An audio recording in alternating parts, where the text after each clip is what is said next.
Hey guys, who is ready to shoot the supermoon this weekend? Well, if you aren't, here are a few tools and tricks that will help you be better prepared. So on my website, Jennifer Casey Photography, if you click for photographers and blogs, I have a blog all about moon photography with pictures, setting examples, and kind of a starting point. One thing you have to remember is the moon is one of the hardest things to photograph. So it takes a little bit of trial and error. But, if you have a good starting place, you should be okay. Another thing that's important is having a good place to shoot the moon.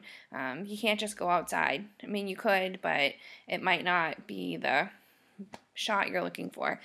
So how I plan a moonrise is I use this app on my iPhone, and it's called TPE, the Photographers or Framers.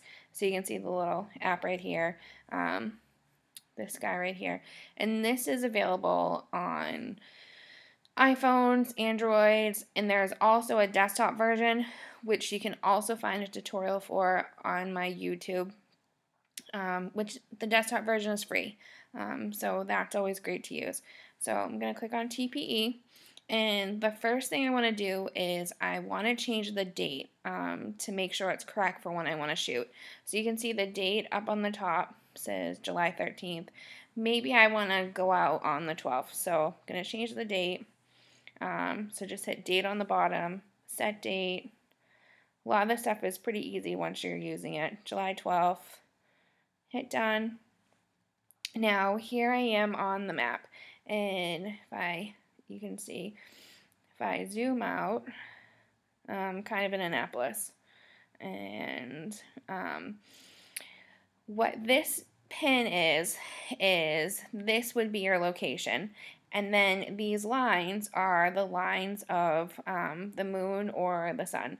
So light blue is moonrise, which is what we're going to focus on today, and then just so you know, dark blue, moonset, light orange or yellow is sunrise, dark orange is sunset. So how we're planning our moonrise would apply to how you would plan a sunset or a sunrise also.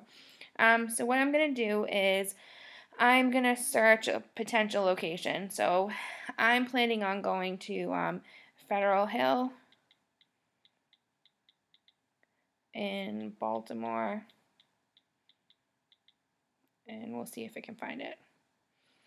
And it did. So here's the Inner Harbor, here's Federal Hill, and so I'm going to zoom in.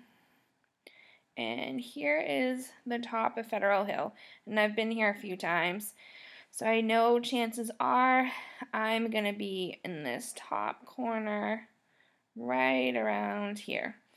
So what I'm going to do is I'm going to drop my pin.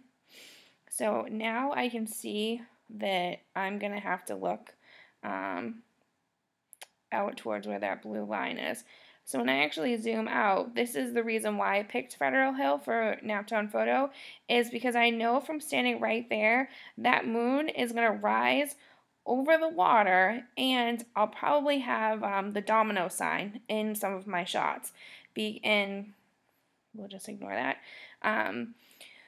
The thing that's nice about the moon is it's really interesting, but it's even more interesting when you have something in the foreground, or something to show how big that moon is looking. For example, on the left, you can see some of the Capitol buildings and the Washington Monument, and it just really makes that moon look so much bigger. It's actually called a compression zoom effect when you're zooming in on the moon, and there's something that shows a contrast of size.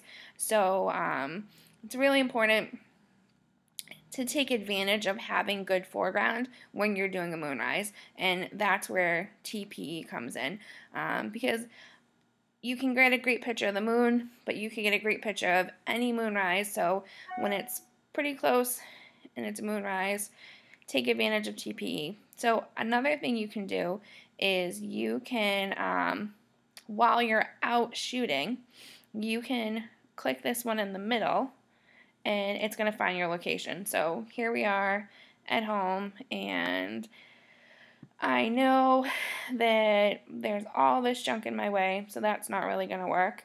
So then maybe I just zoom in and zoom out, and then maybe I want to go over to the water over here. So you put that part in the middle of your screen, and then you drop a pin. So wherever you think you want to be, you put in the middle. So like say over here, maybe you want to go to Sandy Point. Then you drop a pin. So like Sandy Point could actually be kind of cool because you'll have the Bay Bridge and then you'll see that moon coming up over Stevensville. So what I kind of do is I zoom in, I look around where I might be. One of my friends lives over here somewhere, so I may drop a pin and see what kind of view I'll have from her house, and then I zoom out, and then I look at the bottom, and on Saturday, July 2nd, 12th, you can see the moon is rising at 8:33, and the sun is setting at 8:32, so I can manage my time and my location and plan my whole trip right in this little application, which is awesome. So I'm going to post a link to this app so you guys can check it out, and I will post a link to this blog so you can look at some past photos and my actual settings, just to kind of give you a starting point. And here are some tips. The most important tip I would have to say for the moon rising is keep your shutter speed under 1 second, because that moon moves up so quickly in the horizon that anything longer than 1 second, you're just going to have lots of blur. So make sure those shutter speeds are under 1 second. And then once it gets a little higher, like here on the left, you can go a little longer and go for a moonscape, which can be cool. And then don't be afraid to bracket. This photo right here is an HDR. But I will post links, and if you have any questions, feel free to comment, and thank you all so much.